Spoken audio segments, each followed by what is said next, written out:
Bonjour à toutes et à tous, je m'appelle Nathan Lebeau, j'ai 21 ans, j'habite à Dijon et j'aimerais devenir monteur vidéo. Le montage n'est pas ma seule passion, j'adore la musculation, la gym. On peut passer à la suite s'il te plaît? Et le saut en parachute. Et comment tu vas l'imager celui-là? Oui, le parachute, je sais que c'est pas très commun, mais je vous assure que c'est un vrai sport et qu'on en devient vite addict. Mais il n'y a pas que le sport dans la vie et je suis un très grand passionné de manga et de culture japonaise. Ah ouais, donc tu sais parler japonais? Ouais, non, mais tu peux bien me laisser parler s'il te plaît? Comme je disais, je suis un très grand passionné de cet univers et c'est grâce au manga que j'ai commencé mes réels premiers montages. Je faisais des best-of de combat et je rajoutais de la musique ainsi que des VFX. Ce n'est pas grand-chose, mais c'est ce qui m'a fait débuter dans le montage et c'est ce qui m'a fait tant apprécier ça. Je sors d'un DUT MMI, qui veut dire métier du multimédia et de l'internet, dans lequel on retrouve trois grands blocs. Le design, la communication et la programmation de sites internet. C'est avec ce DUT que j'ai réellement commencé les montages vidéo avec de vrais projets et de vraies vidéos. Car dans les matières du design, on retrouvait de la création de logos, ainsi que de la photo, du montage, mais aussi de la vidéo. Les différents projets durant ce cursus m'ont plongé dedans, comme la réalisation d'un court-métrage. C'est avec celui-ci que j'ai trouvé ma vocation et choisi d'approfondir mes connaissances. J'ai choisi la filière bachelor monteur cinéma numérique proposée par Studi pour approfondir mes connaissances en montage et apprendre les règles ainsi que les abcès du métier grâce aux formateurs qui sont des professionnels dans ce milieu. J'ai touché un peu tous les genres dans le montage vidéo, comme la 3D. J'ai réalisé une vidéo de course-poursuite pour un devoir d'animation lors de mon DUT et j'ai aussi réalisé une vidéo 3D d'un laboratoire de Bourgogne pour mon stage de DUT. Mais je pratique aussi le VFX dans mes projets personnels car j'adore cette partie du montage.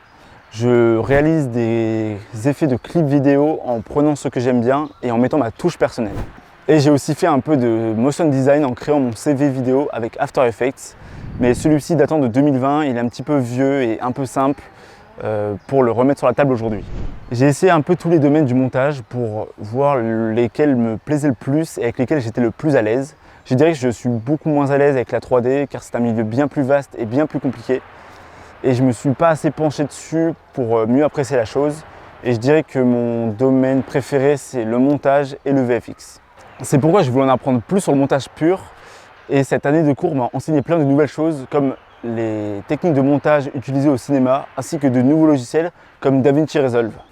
Mon projet d'avenir se scinde en deux. J'ai une vision One Life et une vision où je pense plus à mon avenir et à mon confort. Je vous présente lequel en premier? One Life. Merci. Heureusement qu'il est là pour répondre lui.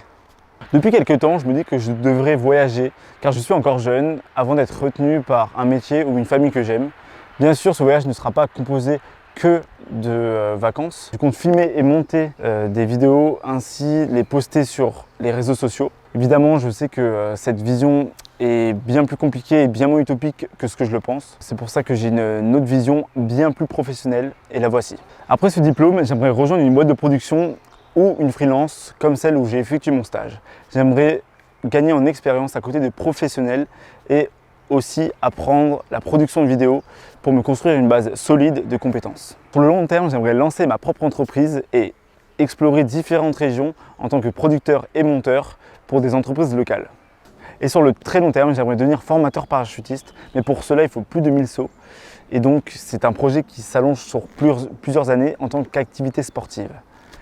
Cela coûte cher et donc il me faut un vrai métier comme monteur vidéo. À mes yeux, le métier de parachutiste vient en second car c'est plus un rêve à réaliser quand je serai rentré dans la vie courante, peut-être quand j'aurai 40 ans si le métier n'est pas mort. Dans un premier temps, je vise à travailler en tant que monteur vidéo en mettant en avant ma créativité à travers des techniques d'animation telles que le graphisme et le motion design. Ces compétences enrichiront mes montages et me permettront de proposer des contenus originaux et percutants.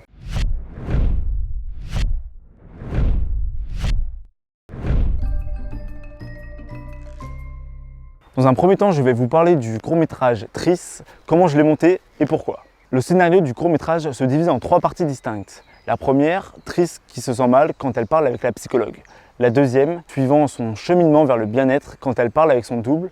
Et enfin, la dernière, quand Tris va mieux. Dans la première partie, J'ai décidé d'accorder plus de temps à la psychologue Catrice afin de créer de l'attente chez les spectateurs et de donner de l'importance à la psychologue qui présente un nouveau procédé psychologique. J'ai donc utilisé une musique mystérieuse pour l'ambiance de cette scène. De plus, en nous montrant uniquement que les yeux de Triss, nous pouvons voir ses émotions grâce à ses cernes et à son regard vide. Quand Triss se retrouve avec elle-même, j'ai choisi de varier les plans afin de créer une dynamique visuelle intéressante. Tout d'abord, je montre le double de Triss pour montrer son aisance et sa présence dominante dans la pièce. Et du coup, c'est moi le plus dominant dans cette vidéo ? Ouais, t'inquiète. Vaut mieux que je le laisse croire, comme ça il nous fout la paix. Cela peut être réalisé par des plans rapprochés en mettant en avant ses expressions de corps et son confort dans la situation. Malade de crier comme ça ? Après les plans où je montre le double de Triss, j'ai décidé d'alterner entre deux types de plans. D'une part, je choisis de montrer des plans où l'on voit à la fois Triss et son double afin de rappeler le contexte et le lieu dans lequel elle se trouve. Ces plans permettent de renforcer le contraste entre les deux personnages et de souligner leur interaction. D'autre part, je privilégie les plans focalisés sur la réaction de Triss, qui est souvent l'incompréhension. T'es quoi, toi ? Ces plans mettent l'accent sur les expressions faciales et son regard perplexe. En même temps, c'est normal, son double lui file la leçon. Cela permet de renforcer l'aspect introspectif de la scène et de mettre en avant le cheminement intérieur de Triss. En variant les plans entre son double, les deux personnages ainsi que les réactions de Triss, j'apporte une dimension visuelle dynamique et expressive de la scène. Cela permet de capturer les émotions et les tensions intérieures de Triss et ainsi de renforcer la dualité entre sa personne et son double. Alors qu'entre nous, il n'y a aucune dualité. C'est toi le double et c'est toi égal. À la fin du court-métrage, j'ai décidé de ne pas ajouter de musique. Cette absence de musique n'est pas là pour créer de la tension comme précédemment, car la scène est joyeuse. Au contraire, elle renforce l'émotion ressentie par le spectateur. Maintenant, on va parler du montage de l'épisode 0 de la série TV, Adieu l'ami. Et quand tu dis on, tu m'inclus dedans ou non ? Non, pas toi. En lisant le scénario, j'ai immédiatement compris le ton humoristique de la série, malgré le fait que l'épisode 0 se déroule dans une chambre funéraire. J'ai pris la liberté d'ajouter une musique tout au long de l'épisode avec des moments d'arrêt lors des scènes drôles ou surprenantes, comme lorsque Mallory compare le mort à un chauffeur Uber ou quand Alex sort l'arme du crime de sa poche. Cette utilisation de la musique permet de souligner les moments drôles ainsi que de créer une ambiance burlesque. Un décalage est créé entre l'ambiance et la situation dans laquelle se trouvent les personnages. Pour les apparitions de texte, j'ai opté pour un arrêt sur l'image afin de laisser le spectateur se concentrer sur la voix off ainsi que sur les noms. J'ai imité la 3D en faisant les textes et j'ai animé les textures afin d'ajouter du mouvement et de rendre les introductions plus dynamiques malgré l'arrêt sur image. Le passage où Maxence veut faire passer le mot connard à ses amis en morse à l'aide de la lumière n'est pas très clair, même en faisant apparaître le texte. C'est pourquoi je l'ai animé sur After Effects et je l'ai fait disparaître comme s'il s'agissait d'un néon qui buguait. J'ai aussi rajouté un bruit de néon défaillant pour que le spectateur puisse comprendre. Quant à la blague finale, j'ai laissé les personnages se regarder pendant 15 secondes sans dialogue. J'ai opté pour cette approche car la fin est irréaliste et absurde. Le spectateur se demandera ce que les personnages vont faire et ses regards plongés incitent à s'imaginer la suite. Je pense que le spectateur sera surpris quand il découvrira la fin. Ah ça c'est bien vrai, hein, j'ai été surpris. Ouais, voilà, c'est ce que je disais. En résumé, ces choix de réalisation contribuent à renforcer l'aspect humoristique de la série en ajoutant de la musique pour souligner les moments drôles et en ajoutant des éléments graphiques pour capter l'attention du spectateur lors des introductions des personnages. Maintenant, je vais vous analyser le montage du documentaire dans lequel je me suis concentré sur les pierres de Narbonne. C'était pas le sujet principal ? Si, c'était bien ça le sujet. Donc j'ai tapé dans le mille. Dans ce but, j'ai opté pour un montage qui offre une richesse d'informations sans être trop rapide, car j'ai deviné que le public cible serait plutôt âgé. Afin de masquer les transitions abruptes, j'ai intégré des séquences vidéo prises par un drone mettant en valeur les pierres, et ainsi que des moments où l'historien nous guide la visite.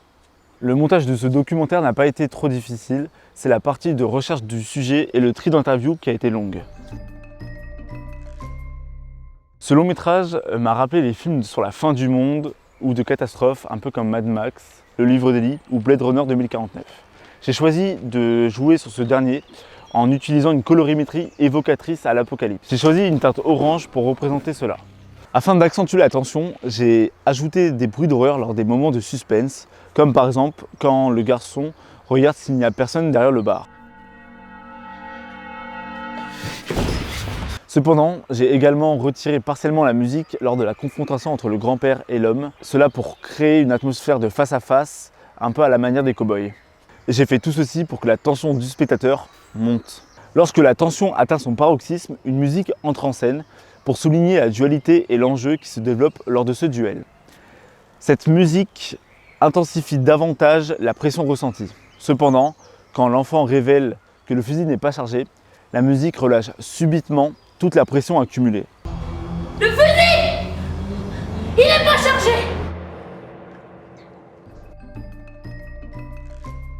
Enfin, je vais vous parler du dernier montage qui est le clip vidéo. J'ai découpé le clip vidéo en deux parties distinctes. Dans un premier temps, j'ai travaillé sur les performances du groupe en utilisant une technique de multicaméra. Puis, j'ai développé une histoire qui s'intègre harmonieusement à ces séquences. Malgré la présence d'une trame narrative, il est essentiel de garder à l'esprit qu'un clip demeure avant tout un support visuel pour la musique. Ainsi, il convient de maintenir un équilibre entre l'histoire et la mise en valeur des performances artistiques. L'accent a été mis sur le montage des séquences où le groupe chante. Par la suite, j'ai construit une histoire qui tourne autour de ces moments clés. Toutefois, il est important de rappeler que le clip doit conserver sa nature cohérente et ne pas s'éloigner de son objectif initial. Maintenant que la présentation est finie, je vais maintenant répondre aux questions du jury.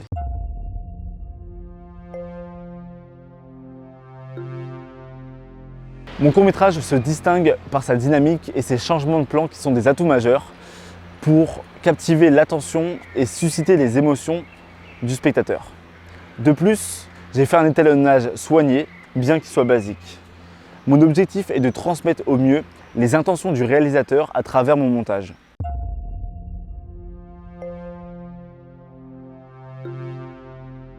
J'ai rencontré plusieurs difficultés lors de son montage. Le premier a été la bagarre, car la scène a été jouée au ralenti.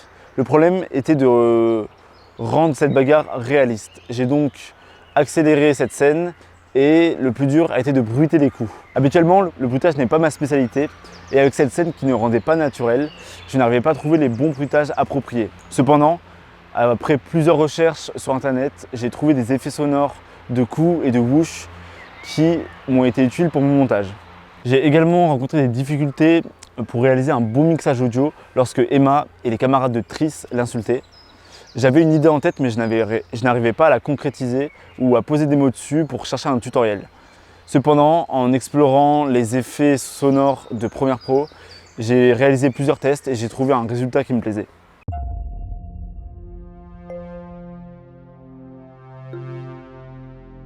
Lors de ces 5 productions, j'ai acquis de nouvelles compétences et de nouvelles connaissances et je peux le constater à travers mes montages les plus récents.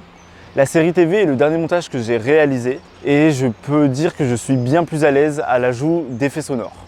Après la première correction du long métrage, j'ai appris à mieux choisir mes musiques et à réfléchir à leur placement en fonction de la tension, de l'émotion et de l'ambiance que je voulais donner aux spectateurs. Grâce au retour que j'ai reçu, j'ai également appris l'importance d'un bon étalonnage. C'est une compétence que je n'avais pas beaucoup expérimentée auparavant, mais avec laquelle je me sens de plus en plus à l'aise. Avant ces projets et cette soutenance, j'hésitais à apporter ma touche personnelle pour guider le spectateur, car je respectais trop le scénario et j'avais peur de modifier la compréhension du public. Grâce à ces travaux, j'ai désormais compris le rôle essentiel du monteur dans la création de contenu audiovisuel. Ma soutenance est désormais finie et je suis très content d'avoir pu réaliser celle-ci en vidéo. C'est le tout premier projet que j'écris, que je réalise et que je monte. Donc j'aimerais vous remercier pour m'avoir laissé l'opportunité de faire ça et j'espère que ça vous aura plu. Oui, bah si t'as pas réussi, tu peux t'en prendre qu'à toi-même. C'est toi qui as écrit et qui va monter la vidéo. Donc... Oui, je sais bien, mais est-ce que je peux clore la vidéo sans toi? Merci. Hop. Ouais. J'y vais. Ouais. En tout cas, j'ai adoré faire cette vidéo et cela me confirme bien ma place dans le milieu de l'audiovisuel. Je souhaite exprimer toute ma gratitude envers Studi ainsi que ses professeurs qui m'ont fait progresser durant toute cette année de cours et qui m'ont fait gagner en expérience grâce à leur projet. Je tiens aussi à remercier mon maître de stage, Monsieur Levoyer, qui m'a prêté le matériel nécessaire pour la réalisation de cette vidéo, sans qui la vidéo serait bien moins qualitative. Et bien sûr, j'aimerais remercier le jury qui m'a écouté en espérant un retour positif. Au revoir.